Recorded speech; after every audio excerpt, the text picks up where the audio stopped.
Welcome to the Long COVID podcast with me, Jackie Baxter. I am really excited to bring you today's episode. Please do check out the links in the show notes where you can find the podcast website, social media and support group, as well as a link to buy me a coffee if you are able.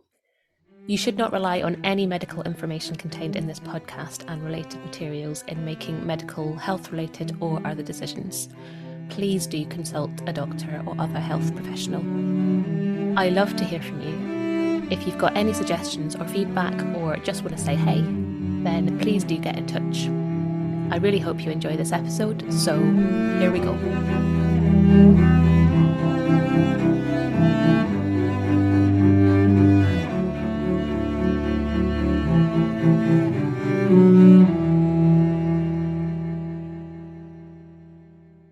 Hello and welcome to this episode of the Long COVID podcast. I am absolutely delighted to welcome my guest today, Michelle Irving, who is a coach working with people with chronic illness to help them to feel empowered. So I'm really excited to dive into a bit more about what this means and how it can help us. So a very warm welcome to the podcast.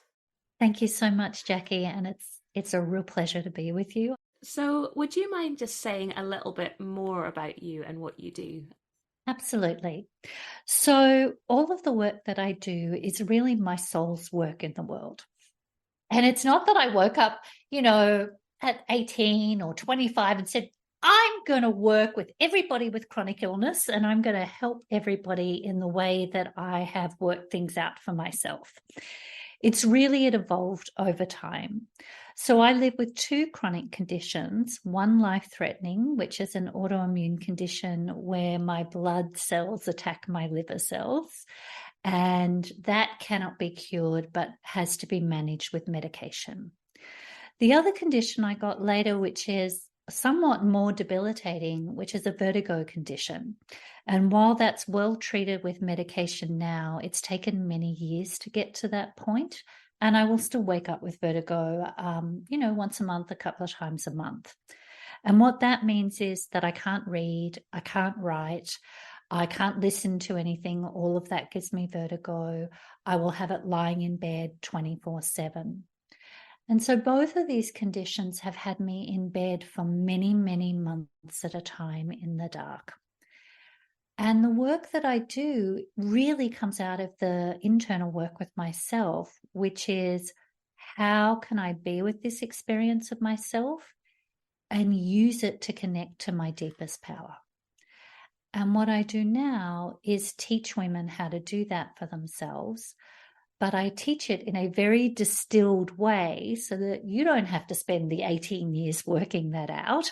I've done the research, I've tested it, I've got some really clean, very free resources that you can get, but also programs you can do with me.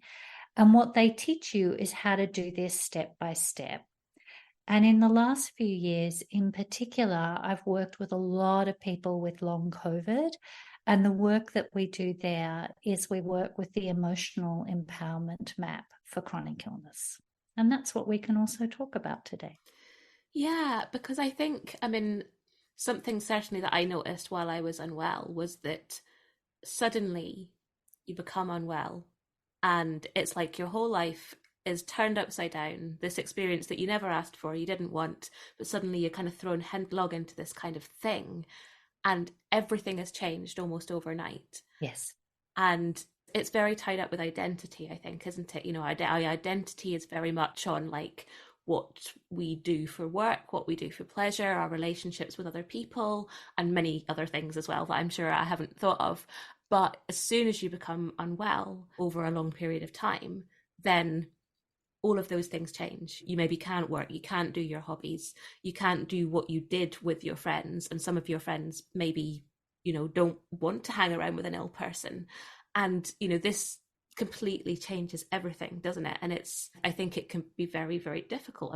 Obviously it's very, very difficult to kind of work your way through it, isn't it? It's extremely difficult. So what happens is that being physically unwell is really difficult. And it's almost equally, if not more difficult, the emotional and mental stamina and process that it takes to be with the physical experience of illness. And so I can't help you with the physical process, but I absolutely 100% can help you with the emotional process. And that's really what I'm dedicated to. So, what you're talking about is when I was in these spaces in bed, and for me, it was particularly not knowing if I was going to move into organ failure or if medication was going to work, not knowing what life was going to look like. I decided that I would just ask myself some questions. And the question I asked myself was, what does this stage feel like? What does it feel like? And so it felt like being at sea in a little boat and you cannot see land. And you've got sort of doctors around you and maybe a little bit of help, but it's you with yourself for hours and hours and hours a day. And what I did is over the course of my experience with illness is I kept asking this question. And then what I tried to work out is with each of these questions, what actually helps.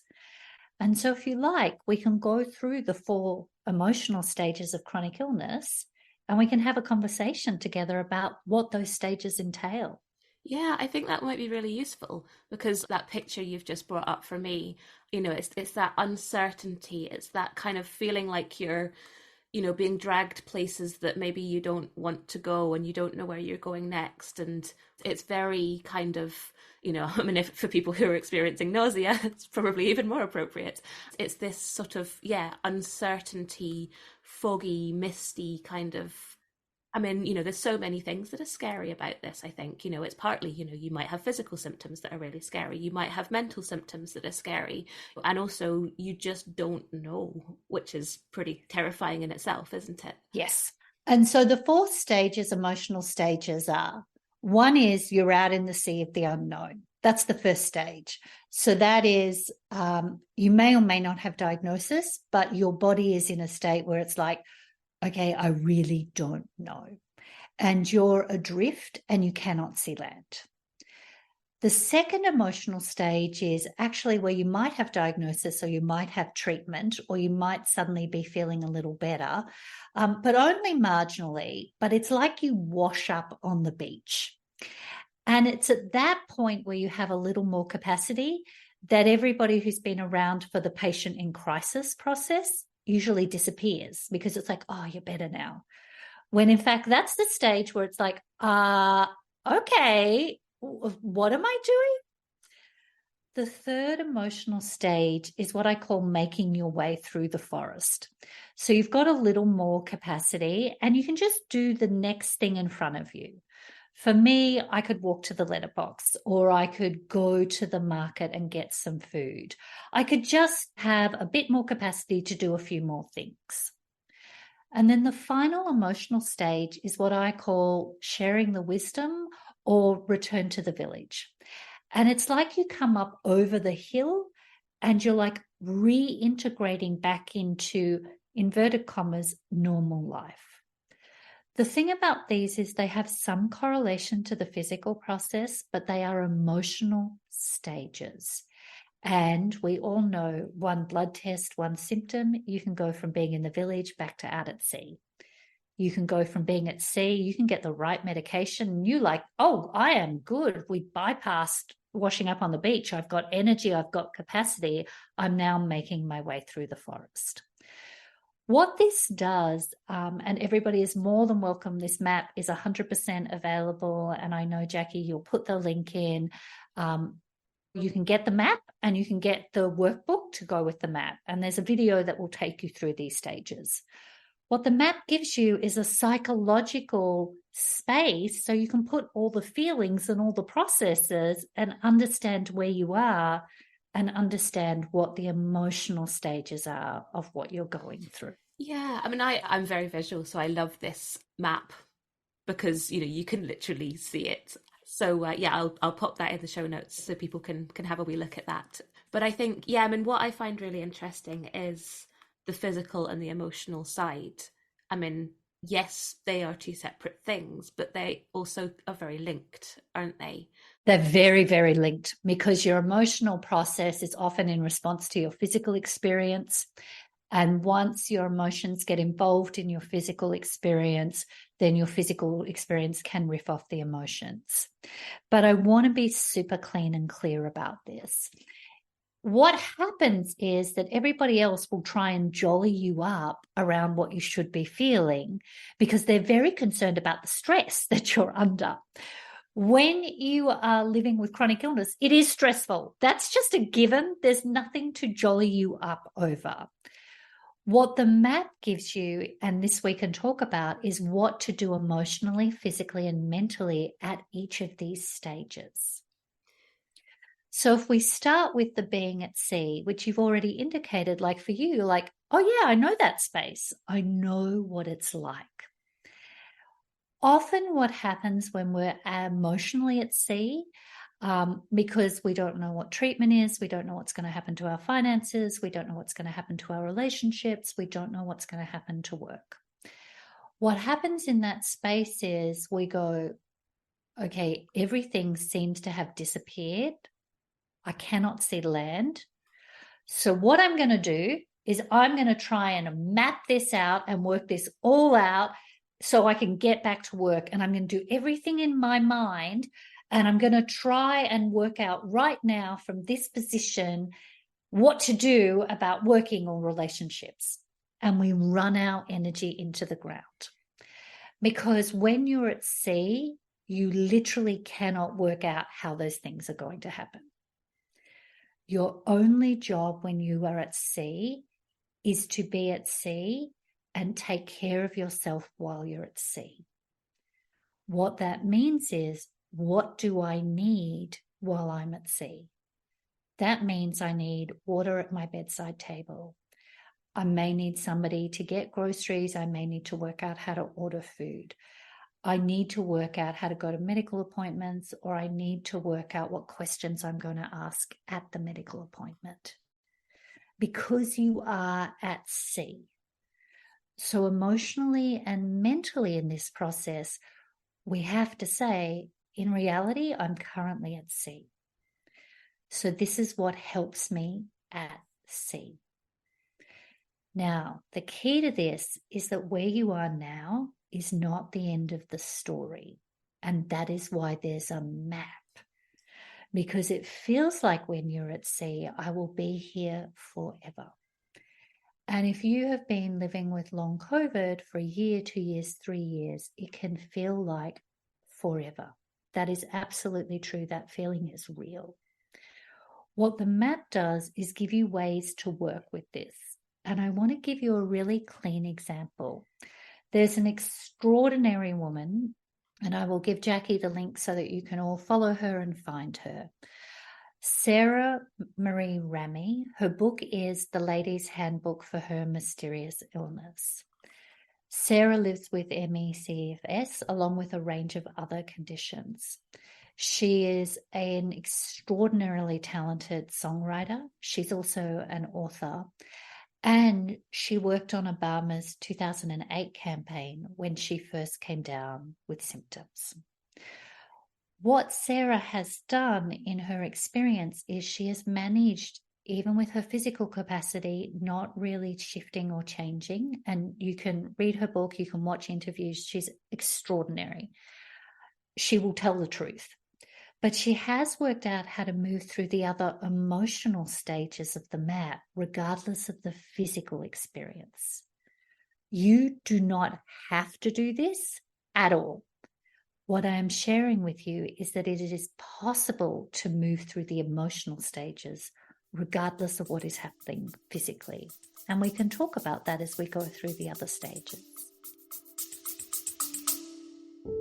We'll be right back. I'm interrupting myself for a second to tell you about long COVID breathing. The fabulous Vicky Jones and I have teamed up to bring you long COVID breathing.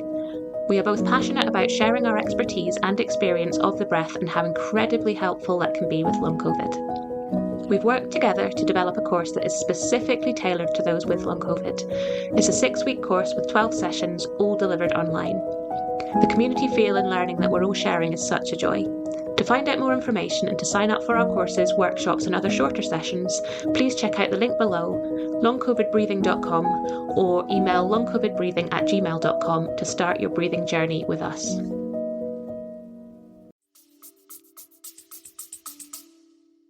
Yeah, because I think, I mean, like you've just said, when you're at sea, I described myself as sort of flailing. It was like trying to find anything, trying to do things that didn't work, but I kept trying them. And this kind of like, kind of like manic almost slightly, frantically trying to do things. Yes. And I think part of my recovery process was, people call it acceptance. I don't like that word very much because it makes me feel like I'm giving up. But once I accept that actually in that moment, the flailing is not helping, and actually what I maybe need to do is kind of sit, that did kind of help me. Whereas the flailing, all it did was exhaust me and make things worse, really.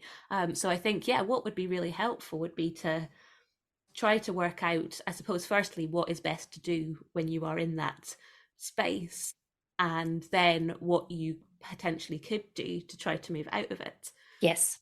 So the first thing, the question you ask yourself in this space is what helps? And your first answer is going to be, well, not being sick helps. That's what helps. Okay. It's like, yes, that would help. That would help. However, the reality is I am in this experience. So what helped me was to have a visual and to think about it. It's like, okay, where am I? I'm at sea. Okay, what helps?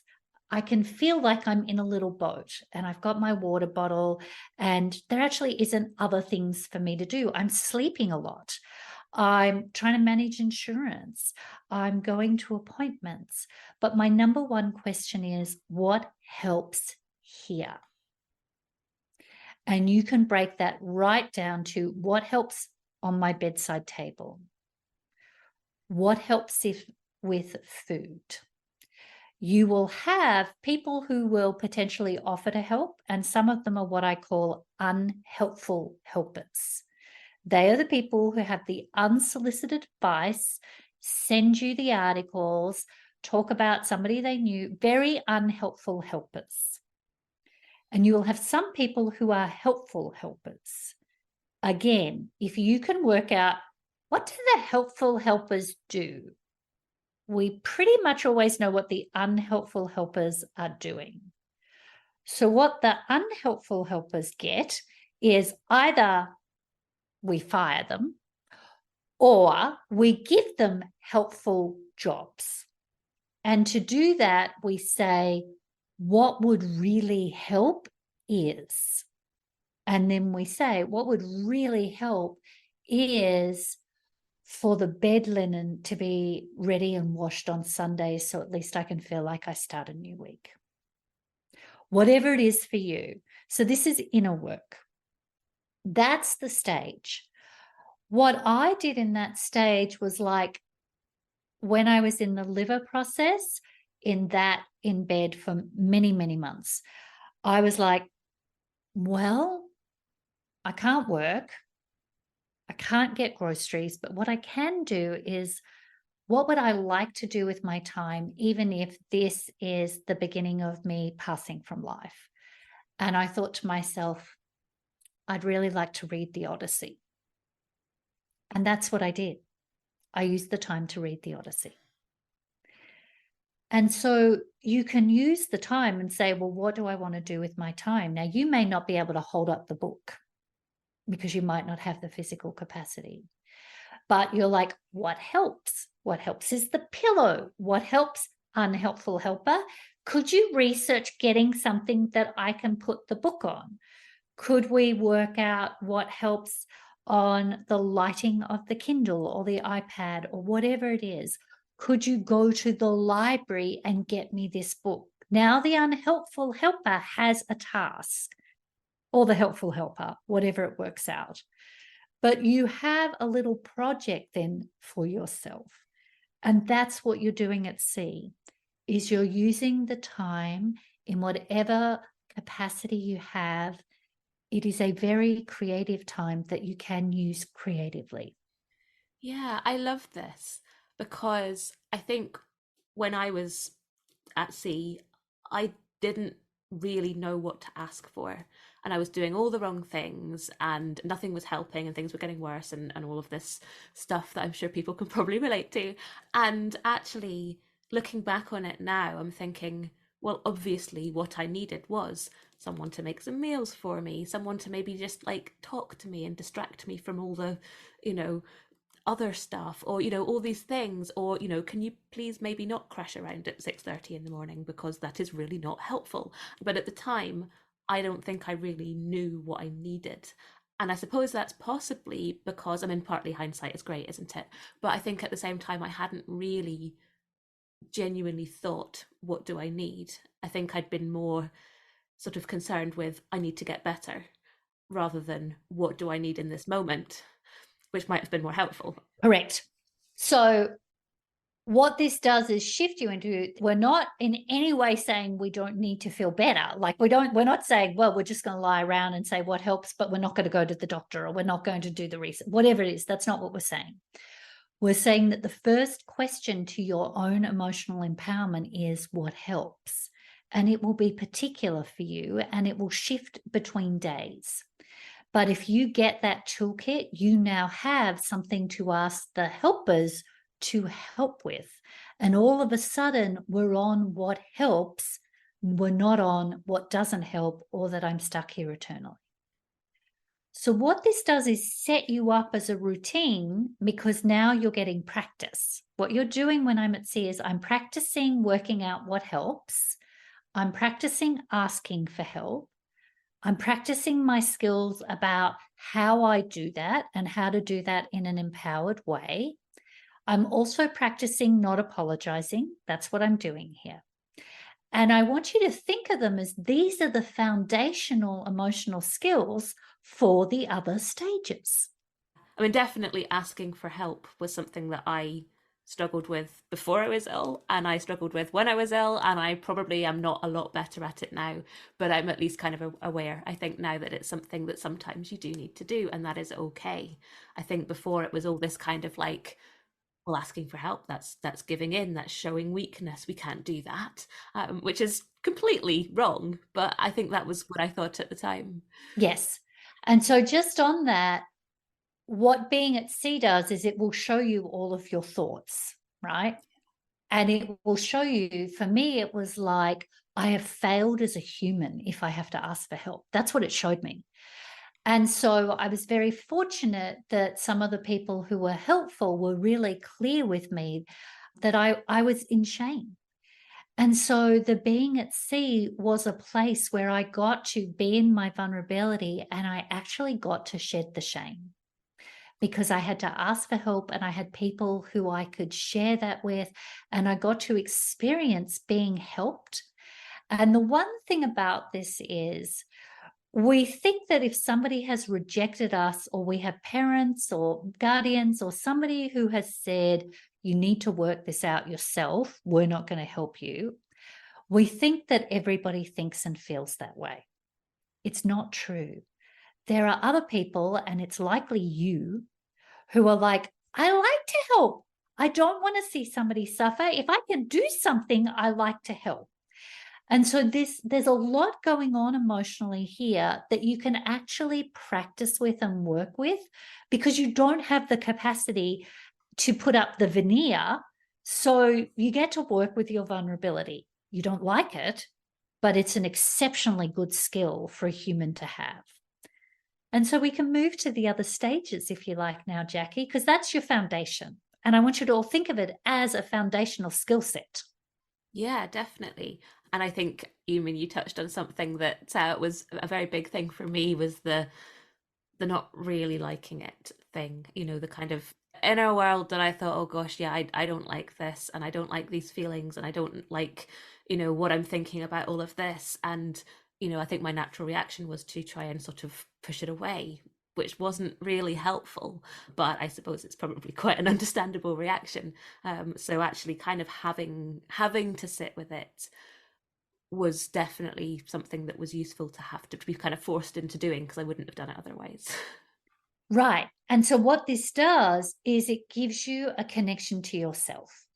So the time, this is why for me, it is not the doorway we wanted, but I absolutely fundamentally believe and see day in and day out with people, chronic illness is a doorway into your power.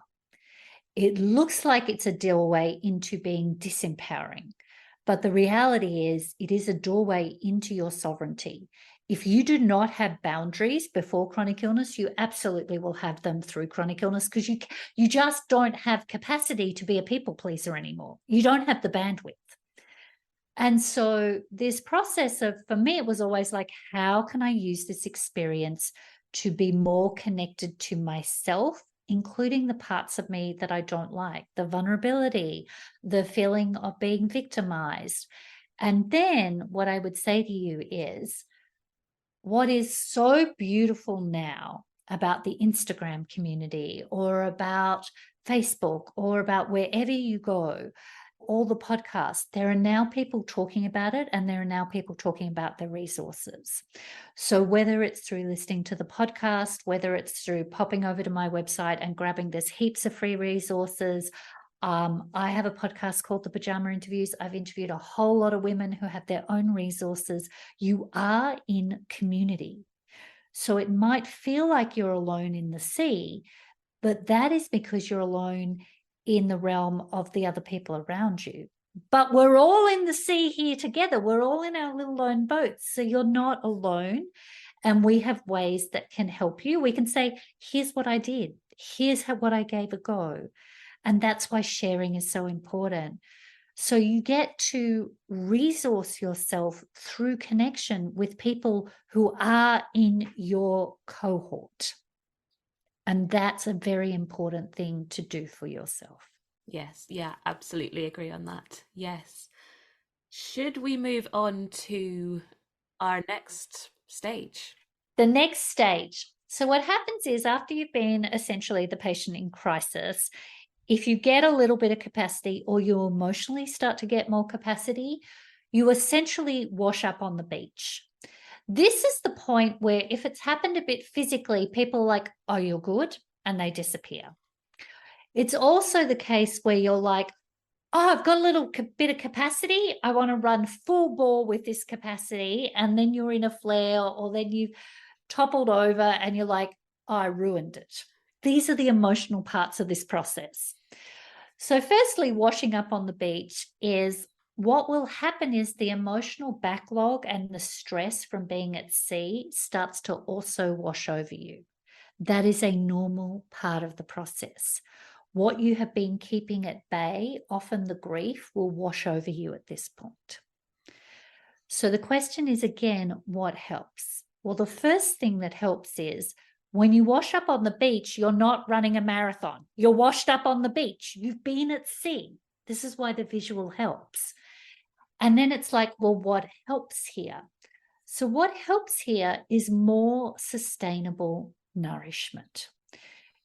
It is okay to spend the energy and to spend the days in bed for 5 days. You have not failed. All you are doing is testing your limits. This is normal for a child who learns to walk. The child runs face first into the lounge and doesn't say, I've ruined walking. Walking's over. I'm never going to walk again. The child looks at that and says, lounge. Okay, let me give this another go after I've worked out how to get up off my bottom. And so it's the same thing. You've washed up on the beach. You might try and run the marathon, and then you will learn your physical system, your mental system, and your emotional system. And you will get to say, I can spend my energy that way. And what's happening at this point is you're working out limits and how to work with limits. Because prior to this, you haven't even had limits. Right now, you've actually got a limit. And what you use this time to do is work out how you work with energy. That's what the time's for. Because on any given day, I know that if I work too long, or if, say, for example, I'm going to give a public talk next week in another city. So I know that there's a plane flight. I know that I will need rest. I will need about 24 hours rest after a plane flight for the vertigo. I will need to make sure that I'm in a hotel where I can have food pretty quickly so I don't have to spend energy to go out and get it. I know what I need to go give the 20-minute talk, and I know that I can't run from there onto an airplane, that I will need the time to rest again for airplane. All of that is me knowing my system. The skill to know that I learned washing up on the beach. That's what the time is for. And so everything you're learning are life skills. You might sit there and think, but what about my friend who runs a marathon and she's so great at this or whatever? That's okay. That is the capacity she has. We're working with our capacity. And in that capacity, we're just noticing if there's a longing. If I long to do something, and you can capture that at this washed up on the beach stage, you can just notice it, because when you get to the other stages, even emotionally, you might be able to fulfill that longing in a different way. So longings are a normal part of this process. It is not coming up for you to feel wretched about yourself. It's coming up for you to notice, because in the other stages, we can work with that creatively. Yeah, I mean, I think that was a big thing for me. You know, I was a very active person. So suddenly not being able to do that, it's suddenly, when it comes back to identity, you know, I couldn't do the things that made me me. I couldn't do the things that I did with my partner. I couldn't, you know, do things that I enjoyed.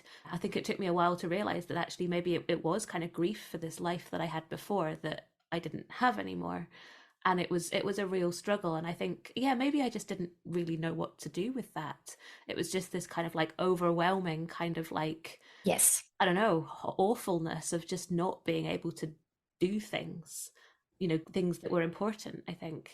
And feeling like I'll never be able to do them again. And that's where we move from a grief to a hopelessness almost, because Mm. grief is a normal and natural part of the process. It's very easy, normal, natural to move into hopelessness. And so now what we have, even in this moment, because this is part of the process, for me, it's like, okay, now I feel hopeless. How do I love and care for myself when I feel hopeless? And so the question, it's like, well, can I accept myself feeling hopeless? And the answer was no, absolutely not. I can't accept it. Well, can I accept that I can't accept feeling hopeless in this moment? Okay, I can kind of work with the fact that I can't accept that. And so now I'm on ground again.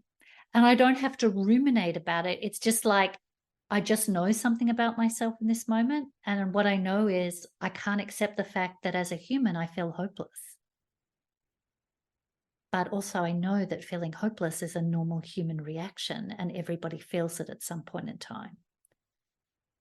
And so then I'm just with myself going, it's also human to not be able to accept it. And it looks like a labyrinth, but what you're doing is building your skill in your humanness. And what that means practically is you can shift for that into, well, what helps? What helps either with the feeling of hopelessness, or what helps me feel a little more connected? Because hopelessness is usually connected to loneliness. So what helps me feel connected? And if that is scrolling your phone, watching the outtakes on Instagram from Taylor Swift's Eras tour, and that lifts your spirit, beautiful. You have found a piece that helps. And that's your only job. Yeah, and I guess what is such a lovely thing as well is that that's going to be different for different people, Yes, because we are so individual, aren't we? yes. What helps when I feel washed up on the beach is to know that I don't have to do it all today, to know that I'm recovering my energy. That's what I'm actually doing. To know that there's a map and there are other places that I'm going, and to notice the things that I feel grieving about or longings for, because they're clues for what I want to do in the future. That's what helps. Yeah. We'll be right back. Hey there, I'm just jumping in for a second to see if you're enjoying this episode. If you're finding it useful, maybe you would consider sharing it somewhere, a friend, a group, or even on your Twitter feed. If everyone was able to share just once, we'd be able to get this information out to even more people who really, really need it. So please consider sharing somewhere if you possibly can. I hope you enjoy the episode, and thank you so much.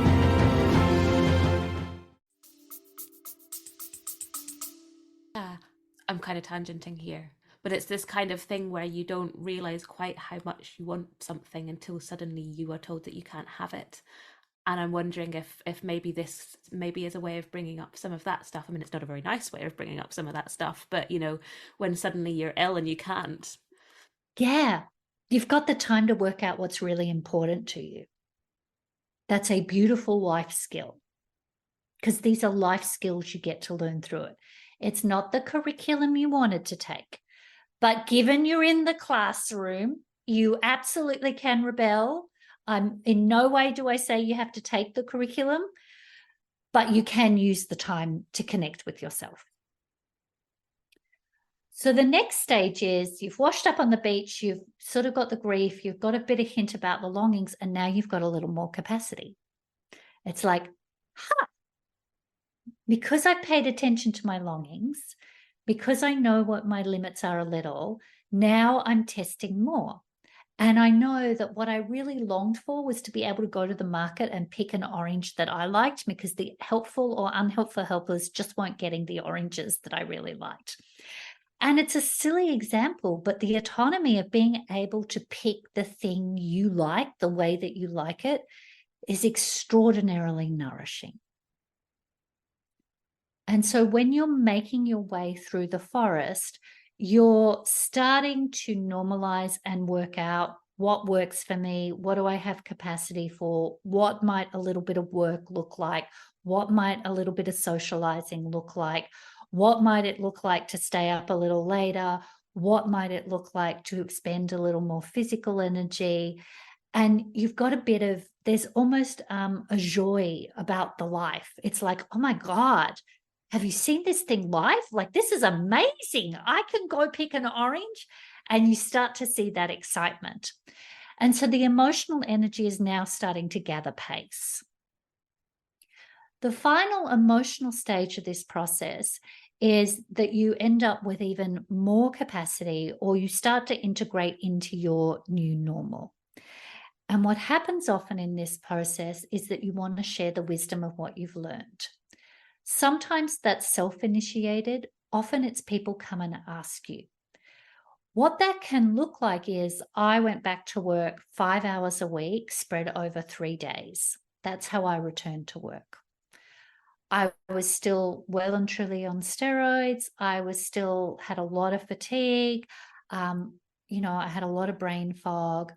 What that looked like, though, is that people would come to me at the photocopier and they knew something about that I was grounded and quite still in my energy. I was also really connected to life. I wasn't connected to the gossip or the drama, because it didn't exist in my psyche. It's like, I don't have the bandwidth. So people would ask me, how did I go through this and have such a more positive, or how did I seem okay emotionally? Often, if people are going through divorce, if people are going through redundancy, you have built the emotional skills to be with yourself and others in very difficult places. That is an extraordinary soul gift in the world. You do not have to share it. You do not have to do anything about it. If you do choose to share a little bit of advice or a little bit of encouragement, good, that's up to you. So what this stage is about is you get to choose whether you share the wisdom, but you get to reintegrate into, this is my normal, this is my limit, this is my social limit. And what happens is your capacity physically, emotionally, and mentally expands, and it will also contract on different days. And you come to know your expansion and contraction capacity. Yeah, this is very. I mean, we were talking a little bit before we started recording, and this is kind of the place where I am, and I am now considering myself recovered, but integrating back into quote unquote normal life is an experience that I didn't really expect to be as strange as I am finding it. It's super strange. Yeah, it is really weird. And it's learning under the banner of, normal, of what I can do and what I want to do, and understanding this kind of like every regular quote unquote healthy person has limits, they have boundaries, they have good days and bad days. So if I wake up, I mean, I woke up this morning feeling quite tired and thinking, oh my goodness, I have to get on Zoom by 9 o'clock, like, whoa. And I'm thinking, wow, okay, it's, why am I feeling so tired? This is, is this bad? And I'm thinking, well, actually, no, this isn't bad, this is completely normal because I did tons at the weekend. This isn't bad, this isn't long COVID back, this isn't, the world's biggest disaster. This is just normal. And the idea of finding normal and finding that line and what life is now for me, it's a process, I think, and it's not a process I expected. It is. And so what happens at this stage is, just as you've been through a whole physical journey, often you get to this stage and you're like, huh, I thought I was going back to who I was, but I've had a whole identity shift. And now we're in the emotional stage, and your identity can actually feel at sea, even though you're physically returning to the village. Mm. So now you're at sea in identity. You're like, what's real? I can't see land. I don't really know what I want. I certainly don't, want that. I definitely don't want that. And so you often have worked out what you don't want because you've been through a process of making a lot of little choices about what you do want. And I want to give this to you again in a visual so you understand it. So we've got the map and we've had a bit of a chat about that. What happens when you're unwell, if you think of normal life, it's like horizontal.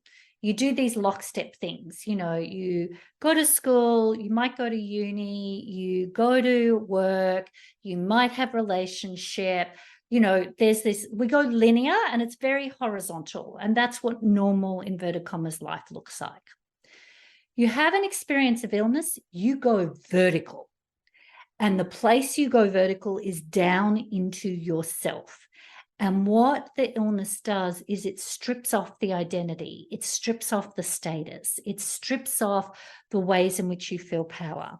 And you get to the bottom of the well and you feel like nobody. Now, what I can tell you about this is a normal part of transition in psychological development, which is the reason I read Odysseus, because the whole thing is about that. But that is not the end of the story. You then get more capacity, particularly psychologically, and you start to put on the identity that you choose. You start to put on the choices that you choose. And it looks like you think you've come up vertically at the point in which you went down, but that's not true. You've come up 100 meters, 1,000 kilometers, because you've been in the inner world, and you sort of shoot back up horizontally further along. Now, to everybody else, it looks like you went back to work, but to you, it's like, oh no, I'm a completely different person in where I've been psychologically. I can hold so much more of my own emotional process. I can feel what is honest and true more. And I have a detection for BS like you do not believe now, because I've been part of the medical system. So now you've got an emotional shift. And now you're integrating. And this is what I really call a transition to wellness toolkit, because identity is fundamental here. And you have grown and you get to make new choices. Yeah, and it's almost like you can build your new life from the ground almost, Yes, which is, I think, it's both very exciting and very scary at the same time. it's terrifying. But like you say, you have choices, and those choices are going to be different for everybody given their circumstances. But I mean, I think I sort of had this kind of feeling where I was like, oh my goodness, I feel like I can do anything, which was amazing. But at the same time, it was just like, oh my goodness, I can do anything. That's what do I pick? What do I What do do? I do? What does this mean? What do I feel? And yeah, I mean, I was saying to you beforehand, I don't want to feel like I'm moaning because I'm absolutely not. It's a wonderful position to be in, but it is much, much weirder than I was ever expecting it to be. Yes, because you've been through a psychologically developmental process. You haven't been doing nothing. You haven't been doing nothing. You've been with yourself 24/7 in some of your deepest emotional fears. You have held your own hand, even if you thought you held it poorly. You have had a pity party, which I absolutely 100% am all for. I am all for a really good pity party, and I know exactly how to do it now in a way that really works for me. I also know that if I do it really well, I usually last about 3 days, and I'm usually a bit over myself then. Like there is something on the other side of a really good pity party. Um, and so you know yourself in ways that most people don't know themselves. And you have choices in the ways that most people do not come into realization through until they're at least in their 40s and 50s, if not when they retire. But you have this skill of knowing that everything is a choice. Yeah, I do love this. And again, I think it can be a sticky subject because there are all sorts of people that will say, "Oh, my illness was a gift and it gave me all of these things." And that's great if you can feel like that. But I'm looking back at my last 3.5 years and thinking, well, that was 3.5 years of my life that, quote unquote, I wasted, or that I wasn't able to experience. And I don't like that either. So I'm thinking, well, actually, maybe what I want to do is to say, right, well, it was awful. I'm not going to deny it wasn't awful because it was, and I didn't want it, I didn't ask for it, and I didn't enjoy it. But Yes. what I am maybe able to do is to say, right, well, I learned quite a lot through it. And that is stuff that I can take forward into my, new life now that is going to be better than the old life. So, although I didn't enjoy it or ask for it or want it or any of those things, at least I can take something from it. And I think maybe that's where I'm going to sit. Yes. What you take forward is yourself, because you now know yourself in a much more deeply aligned way. And you know what choices are important to you. And you know how to make choices within a range of very limited options. That's a skill. So when the vista opens up, it can feel overwhelming. It's like, and then you're like, I have to make all the right choices because, like, which is what comes from being unwell. It's like, I've only got so many spoons. So, like, this choice I'm going to make today will affect the next 6 weeks. But that's not the case when you're at Return to the Village. And so to close you out, I want to give you what this all looks like, because what does it look like holistically? So for me, this was years of like, what does it feel like to get the map, right? And then I was like, okay, I know what the 4 stages are emotionally for myself. Great.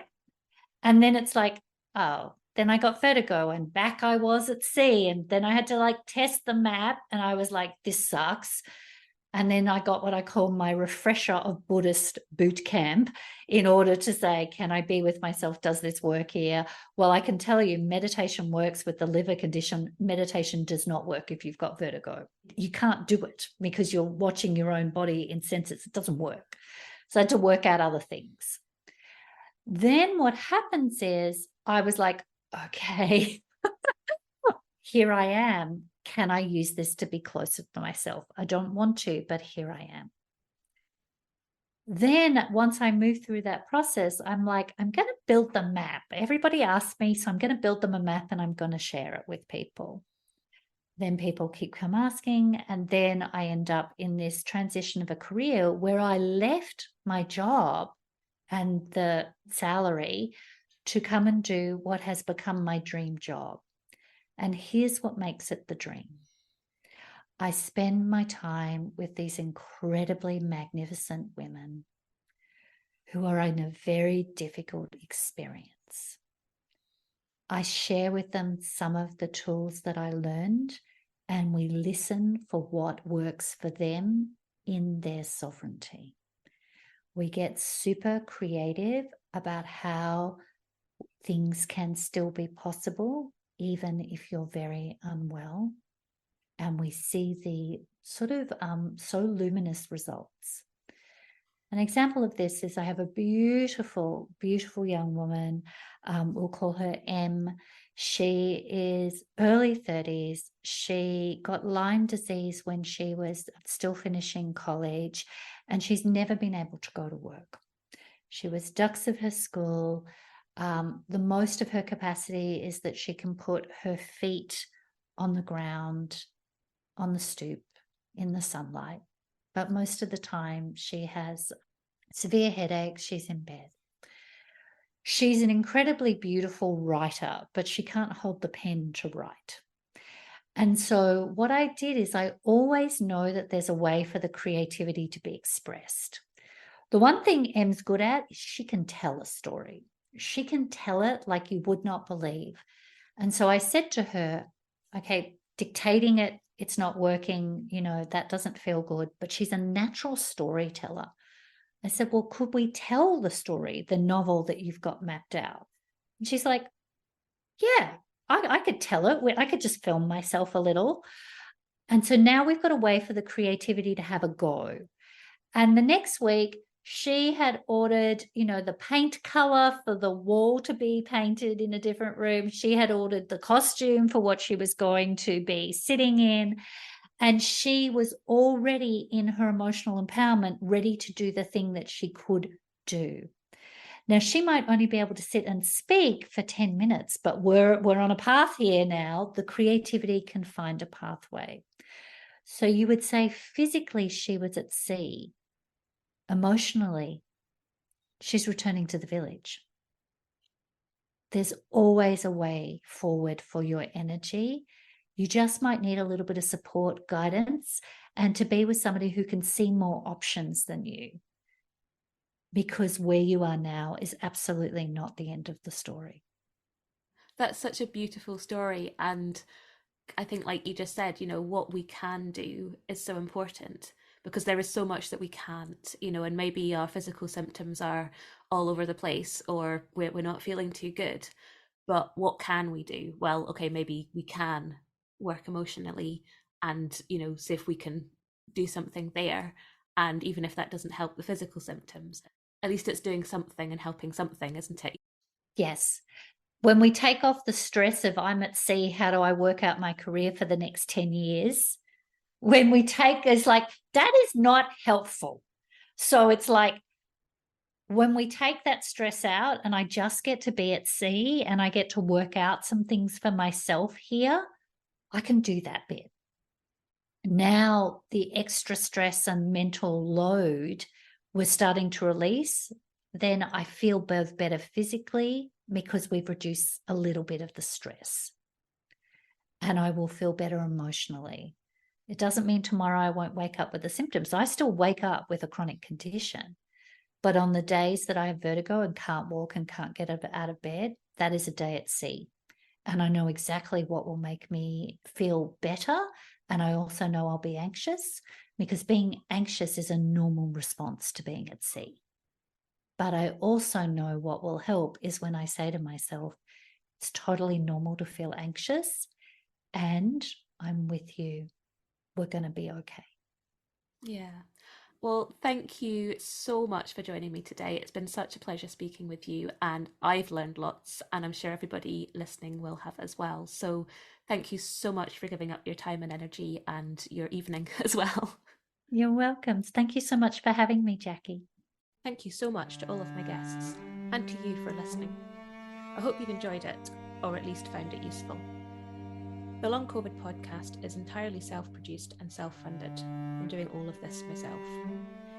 If you're able to, please go to buymeacoffee.com/longcovidpod to help me cover the costs of hosting the podcast. Please look out for the next episode of the Long COVID podcast. It's available on all the usual podcast hosting things. And do get in touch. I'd love to hear from you.